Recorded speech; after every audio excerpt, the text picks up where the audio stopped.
नमस्कार दोस्तों, मैं हूं रोशन और आप देख रहे हैं जीके अफेयर्स यूट्यूब चैनल। दोस्तों, इस चैनल पे आपको प्रीवियस ईयर पेपर का डिस्कशन मिल जाता है, तो आप लोग जरूर इस चैनल को सब्सक्राइब करके बेल आइकन को प्रेस रखिए।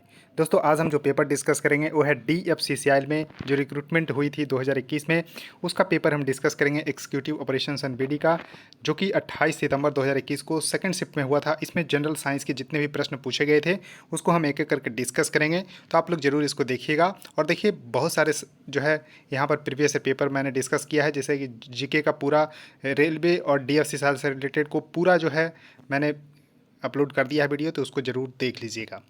और देखिए, आपके पास भी कोई क्वेश्चन पेपर होता है तो gkfairs25@gmail.com पे भेज सकते हैं, और PDF चाहिए तो आप हमारे टेलीग्राम चैनल से जुड़ सकते हैं, जिसका लिंक आपको नीचे डिस्क्रिप्शन में दिया हुआ है। तो देखिए, पेपर हम डिस्कस कर रहे हैं जिसमें साइंस के प्रश्न पूछे गए थे, तो ये 7 पेपर है, जिसमें ये कुल मिलाकर चौथा पेपर हम डिस्कस कर रहे हैं। 3 पेपर और बचे हैं, उसको भी हम डिस्कस कर लेंगे। अब देखिए, पहला प्रश्न आपके सामने है कि which of the following statement is correct, यानी कि कौन सा कथन जो है सही है। तो देखिए, जरूर देखना होगा एग्जाम में कि आपको सही कथन पूछा जा रहा है या फिर गलत कथन। अब देखिए, जी का मान जो है भूमध्य रेखा की तुलना में ध्रुवों पर अधिक होता है। अब देखिए, इसको हम समझाते हैं कि क्यों ऐसा होता है। तो देखिए, एक जो है फार्मूला जो है आप जानते होंगे कि F=G capital M small m और डिवाइडेड बाई R²। इसको आप mg भी लिख सकते हैं, क्योंकि F=mg होता है। m से m स्मॉल से काट दीजिए, तो देखिए g यहाँ पर इन्वर्सली प्रोपोर्शनल टू R² होता है। इस तरह से आप देख पा रहे होंगे, यानी कि R जो यहाँ पर आपको रेडियस को यहाँ पर दर्शाता है, तो इस तरह से जिसका रेडियस जो है ज़्यादा होगा तो उसका जी जो है कम होगा। तो इस तरह से आप ध्यान रख सकते हैं कि अगर हम भूमध्य रेखा की बात करते हैं तो यहाँ पर जो है रेडियस ज़्यादा होता है और ध्रुवों पर रेडियस कम होता है। तो इस तरह से आप देख पा रहे होंगे कि यहाँ पर भूमध्य रेखा की तुलना में ध्रुवों पर जी का मान जो है ज़्यादा होगा ही, तो पहला कथन बिल्कुल सही है। उसके देखिए, चंद्रमा पर किसी वस्तु का भार पृथ्वी पर उस वस्तु के भार का 1/6 होता है। जी हाँ, क्योंकि जी का वैल्यू जो है चंद्रमा पर जो है 1/6 होता है, इस वजह से भार भी वहाँ पर 1/6 हो जाएगा, क्योंकि मास जो है वहाँ पर चेंज नहीं होता है, क्योंकि मास सभी स्थान पे बिल्कुल सेम ही रहता है। तो इस तरह से आप दोस्तों यहाँ पर ध्यान रख पा रहे होंगे। तो दोनों कथन यहाँ पर बिल्कुल सही है, तो इसका जो है सही उत्तर होगा ऑप्शन ए।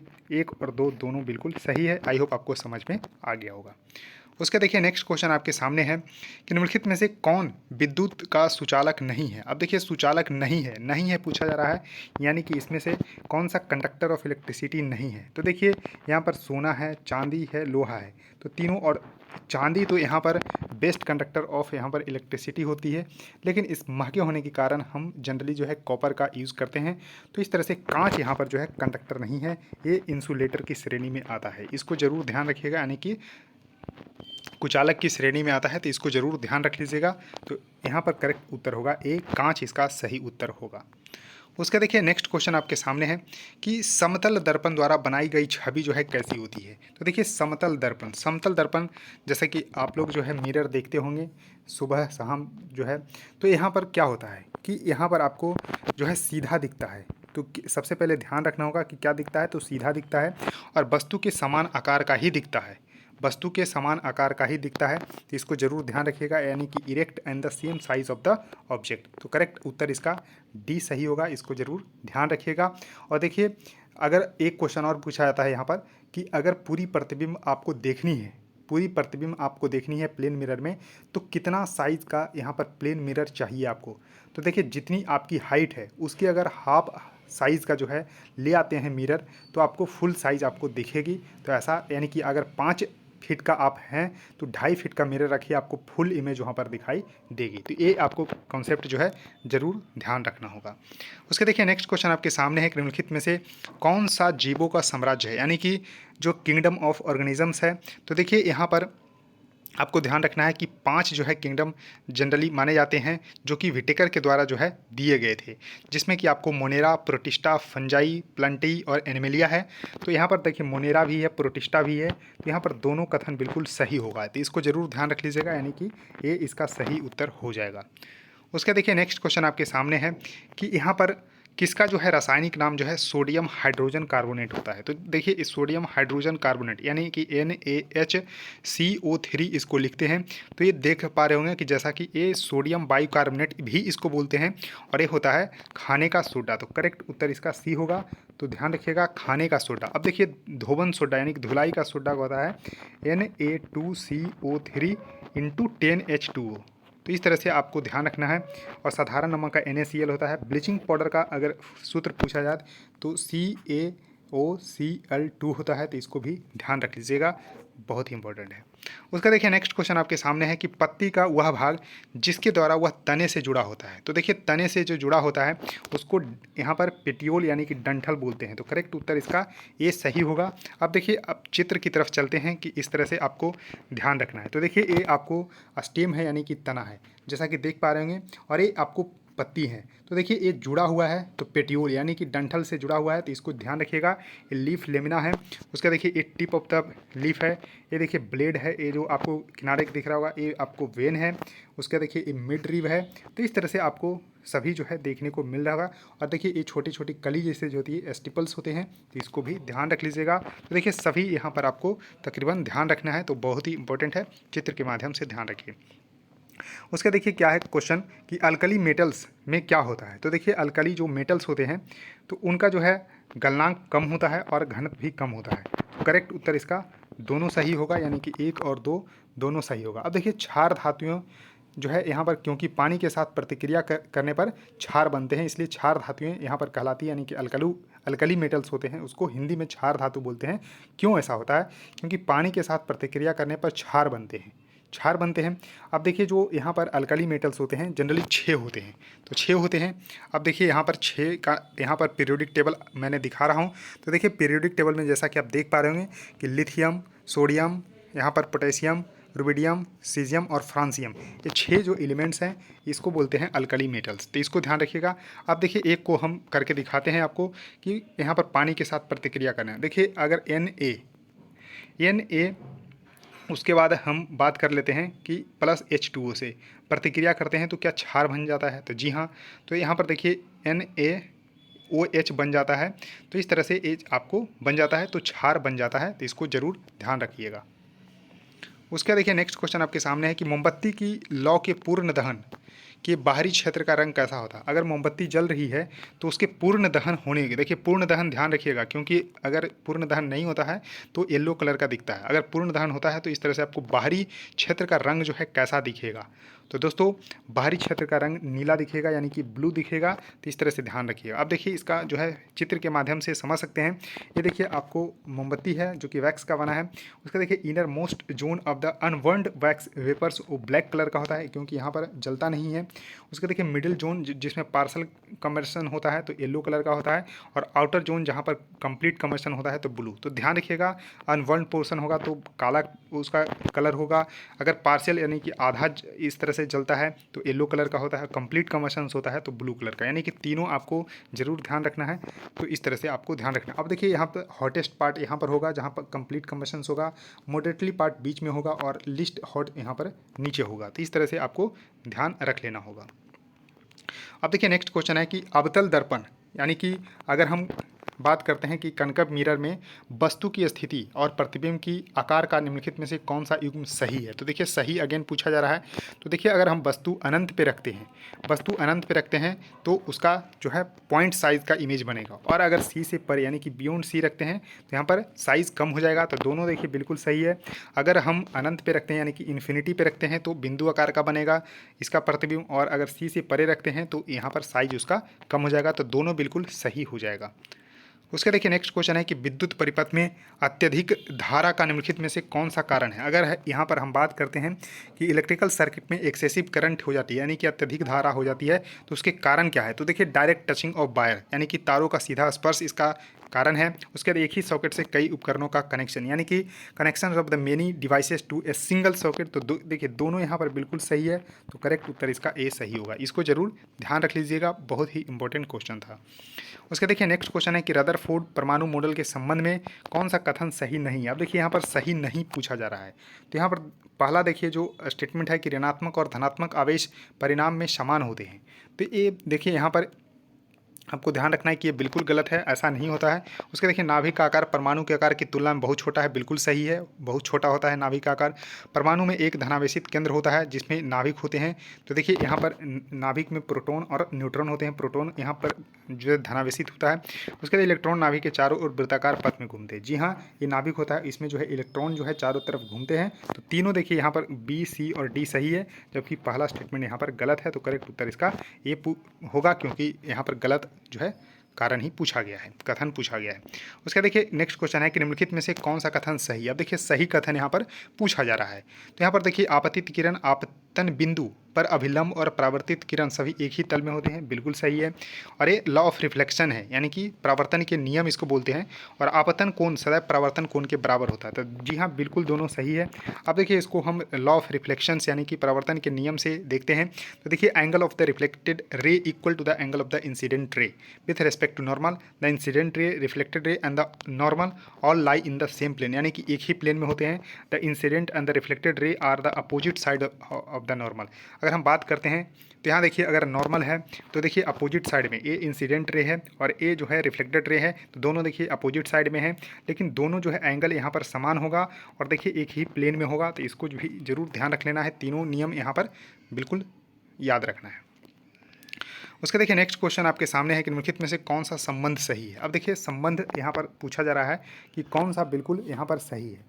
तो देखिए यहाँ पर जो है नंबर ऑफ एटम्स अगर निकालना है तो यहाँ पर द्रव्यमान जो यानी कि गिवन मास बटा मोलर मास यहाँ पर जो है डिवाइड करना है और उसमें एवोगाड्रो नंबर को यहाँ पर मल्टीप्लाई कर देना है। तो करेक्ट आंसर यहाँ पर सी होगा, यानी कि देखिए कुल मिलाकर यही करना है कि नंबर ऑफ एटम निकालना है। नंबर ऑफ एटम निकालना है तो इसको क्या करना है, गिवन मास जो भी मास दिया होगा उसको जो है मोलर मास से जो है डिवाइड कर देंगे और फिर उसमें अवोगाद्रो नंबर का यहाँ पर मल्टीप्लाई कर देंगे। अब देखिए अवोगाद्रो नंबर होता क्या है, तो 6 पॉइंट, ये भी ध्यान रखिएगा 6.022 इंटू 10⁻23 होता है, इसको ध्यान रख लीजिएगा, ये अवोगाद्रो नंबर है। उसके देखिए नेक्स्ट क्वेश्चन आपके सामने है कि सिरके में कौन सा अम्ल पाया जाता है, यानी कि अगर विनेगर की बात करते हैं तो इसमें कौन सा अम्ल पाया जाता है। तो इसमें एसिटिक अम्ल पाया जाता है, इसको जरूर ध्यान रख लीजिएगा, इंपॉर्टेंट है। तो ये सिंपल सा क्वेश्चन है, इसको ध्यान रखिएगा।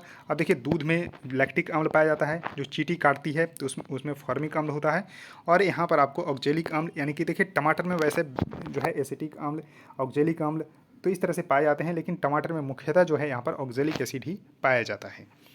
उसके देखिए नेक्स्ट क्वेश्चन है कि निम्नलिखित में से कौन सा एक कोशिकीय जीव है। तो देखिए सेल जो है इंपॉर्टेंट पार्ट होता है अवर लाइफ का, तो और जो है एक बेसिक जो है यहाँ पर स्ट्रक्चर होती है, तो यानी कि जीव का तो सेल, तो ये सेल जो है यूनिसेलुलर यानी कि एक कोशिकीय और मल्टी सेलुलर होते हैं।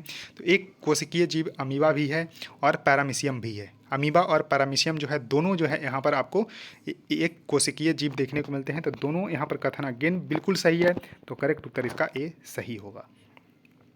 अब देखिए नेक्स्ट क्वेश्चन आपके सामने है 16 नंबर कि मस्तिष्क का मुख्य सोचने वाला भाग कौन सा है। तो देखिए मस्तिष्क को बेसिकली 3 पार्ट में डिवाइड करते हैं। तो पहला यहाँ पार्ट अगर हम बात करते हैं तो अग्र मस्तिष्क होता है, उसके बाद मध्य मस्तिष्क होता है और यहाँ पर पश्च मस्तिष्क होता है, यानी कि यहाँ पर आपको हिंड ब्रेन, यानी कि फोर ब्रेन, मिड ब्रेन और हिंड ब्रेन इसका होता है। और इसमें देखिए हम बात करते हैं कि फोर ब्रेन यानी कि अग्र मस्तिष्क में ही सेरिबेलम, थैलेमस और हाइपोथैलेमस होता है, और इसमें जो अग्र मस्तिष्क होता है इसमें ही सोचने वाली भाग होती है। तो करेक्ट उत्तर इसका सी सही होगा, इसको जरूर ध्यान रखिएगा, सी इसका सही उत्तर होगा। उसके देखिए नेक्स्ट क्वेश्चन आपके सामने है कि आइसोबर इसको बोलते हैं समभारिक, ध्यान रखिएगा समभारिक इसको बोलते हैं, इसको ध्यान रखिएगा कि आइसोबार समभारिक और आइसोटोप्स होते हैं समस्थानिक। तो ये समभारिक के बारे में कौन सा कथन यहाँ पर सही है। तो देखिए इसमें होता क्या है कि इसमें द्रव्यमान संख्या जो है समान होते हैं, यानी कि द्रव्यमान संख्या जिसका समान है 2 का और इसके परमाणु क्रमांक लेकिन अलग अलग है, तो इसको ध्यान रखिएगा, तो उसको बोलते हैं समभारिक। तो समभारिक इसको बोलते हैं, तो जैसे कि पोटेशियम, उसके बाद कैल्शियम, तो ये आपको जो है देखने को मिलता है कि ये समभारिक है। तो इस तरह से आपको ध्यान रखिएगा। तो दोनों अगेन यहाँ पर सही है, तो करेक्ट उत्तर इसका ये सही होगा। उसके बाद देखिए नेक्स्ट क्वेश्चन है कि फेफड़े से ऑक्सीजन युक्त रक्त कहाँ से आता है। तो देखिए oxygen rich blood from the lungs comes to the, तो कहाँ से जो है यहाँ पर आता है। तो इसका करेक्ट उत्तर होगा डी, लेफ्ट वेंट्रिकल से, यानी कि दिल का बायां निचला भाग से जो है आता है। तो इसको जरूर ध्यान रखिएगा। उसके देखिए नेक्स्ट क्वेश्चन आपके सामने है कि आधुनिक आवर्त सारणी। तो देखिए आधुनिक आवर्त सारणी में क्या है कि एटॉमिक नंबर के आधार पे इसको सजाया गया है और इसको मोस्ले ने जो है दिया है आधुनिक आवर्त सारणी का, जिसमें आपको ध्यान रखना है कि जो यहाँ पर वर्ग और आवर्त में बांटा गया है, यानी कि जो हॉरिजॉन्टल लाइनें हैं उसको आवर्त बोलते हैं, जो 7 है, और वर्टिकल लाइनें होती हैं उसको बोलते हैं वर्ग, तो वो 18 है। तो इस तरह से आपको ध्यान रखना है कि यहाँ पर देखिए समूह पूछा गया है, यानी कि ग्रुप्स पूछा गया है जो कि 18 है, और पीरियड कितना है 7 है, तो करेक्ट उत्तर इसका डी सही होगा, 18 और 7 इसका सही होगा। उसका देखिए नेक्स्ट क्वेश्चन आपके सामने है कि हमारे शरीर में प्रवेश करने वाले कीटाणुओं से लड़ता है। तो देखिए कीटाणुओं से कौन लड़ता है, तो WBC यहाँ पर लड़ता है, वाइट ब्लड सेल लड़ता है, तो करेक्ट उत्तर यहाँ पर बी सही होगा। अब देखिए इसका जीवन काल 2 से 4 दिन ही मात्र होता है, जबकि यहाँ पर रेड ब्लड सेल का यहाँ पर 20 से 120 दिन होता है, और हमारे शरीर में वाइट ब्लड सेल बहुत कम होता है। अगर हम बात करते हैं कि 600 अगर RBC है, तो यहाँ पर आपको एक जो है WBC देखने को मिलता है। तो इस तरह से आपको ध्यान रखना है कि WBC हमारे शरीर में जो है प्रवेश करने वाले कीटाणुओं से लड़ता है, तो श्वेत रुधिराणु इसका सही उत्तर होगा, इसको ध्यान रखिएगा। अब देखिए नेक्स्ट क्वेश्चन है कि मूत्र का उत्पादन कहाँ पर होता है, यानी कि यूरिन जो है प्रोड्यूस होती है कहाँ पर होता है, तो यहाँ पर इसका किडनी सही होगा, गुर्दा इसका सही उत्तर होगा, इसको ध्यान रख लीजिएगा, बहुत ही महत्वपूर्ण क्वेश्चन था। उसका देखिए नेक्स्ट क्वेश्चन आपके सामने है कि आहार नाल, जो आहार नाल होते हैं यानी कि एलिमेंट्री कैनाल होते हैं, basically long tube extending from mouth, यानी कि देखिए मुँह से लेके यहाँ पर कहाँ तक होता है, तो मुँह से लेके यहाँ पर गुदा तक होता है, तो यहाँ पर करेक्ट उत्तर होगा, करेक्ट उत्तर ए होगा, यानी कि माउथ से लेके एनस तक होता है, तो इसको ध्यान रखिएगा। ये एलिमेंट्री कैनाल होते हैं, यानी कि आहार नाल जो है मुंह से लेके गुदा तक होता है, इसको जरूर ध्यान रखना है। उसके बाद नेक्स्ट क्वेश्चन आपके सामने है कि ध्वनि के संबंध में, यानी कि साउंड के संबंध में कौन सा यहाँ पर कथन सही है। तो देखिए लाउडनेस जो है वो एम्पलीट्यूड पे डिपेंड करता है, और श्रिलनेस यानी कि तीखापन जो है आवृत्ति पर डिपेंड करता है। तो यहाँ पर देखिए अगेन दोनों सही है, तो इसको ध्यान रखिएगा कि जो लाउडनेस होती है एम्पलीट्यूड पे डिपेंड करती है, और तीखापन यानी कि श्रिलनेस जो होती है वो फ्रीक्वेंसी पे डिपेंड करती है, यानी कि आवृत्ति पे डिपेंड करती है। तो दोनों यहाँ पर सही है, तो करेक्ट उत्तर इसका ये सही होगा। ध्वनि के साथ यहाँ पर मैकेनिकल वेव है, यानी कि मैकेनिकल वेव 2 तरह के होते हैं, ट्रांसवर्स और यहाँ पर आपको लॉन्गिट्यूडनल। तो ध्वनि जो है लॉन्गिट्यूडनल वेव है, यानी कि अनुदैर्ध्य तरंग है, इसको ध्यान रख लीजिएगा, बहुत ही महत्वपूर्ण है। उसके बाद नेक्स्ट क्वेश्चन आपके सामने है कि m द्रव्यमान की एक वस्तु को, अगर m द्रव्यमान की एक वस्तु है, ऊंचाई जो है इसका h है, उसको स्वतंत्र रूप से गिराया जाता है, तो देखिए प्रारंभ में स्थिति ऊर्जा क्या होगी। तो देखिए स्थिति ऊर्जा क्या होती है कि स्थिति के कारण जो उसमें ऊर्जा होती है तो उसको स्थिति ऊर्जा बोलते हैं। तो स्थिति ऊर्जा कितनी होगी, तो देखिए mgh होती है, mgh होगी, और उसमें गतिज ऊर्जा उस समय क्या होगी, तो 0 होगी। तो इस तरह से आपको ध्यान रखना है। तो यहाँ पर आपको करेक्ट उत्तर जो है यहाँ पर आपको बी होगी, यानी कि mgh और 0, यानी कि स्थिति ऊर्जा जो है mgh होगी और गतिज ऊर्जा वहाँ पर 0 होगी। तो इस तरह से आपको ध्यान रखना है, इंपॉर्टेंट था। अब देखिए 24 प्रश्न ही पूछे गए थे दोस्तों, सभी मैंने करवाया है, एक एक करके मैं पूरा पेपर करवाऊंगा। बस आप लोगों का प्यार चाहिए, यानी कि वीडियो को लाइक करिए, शेयर कर दीजिए अपने दोस्तों के साथ, और चैनल को भी सब्सक्राइब करके बेल आइकन को प्रेस रख सकते हैं। सो थैंक यू दोस्तों, इस वीडियो में इतना ही, धन्यवाद।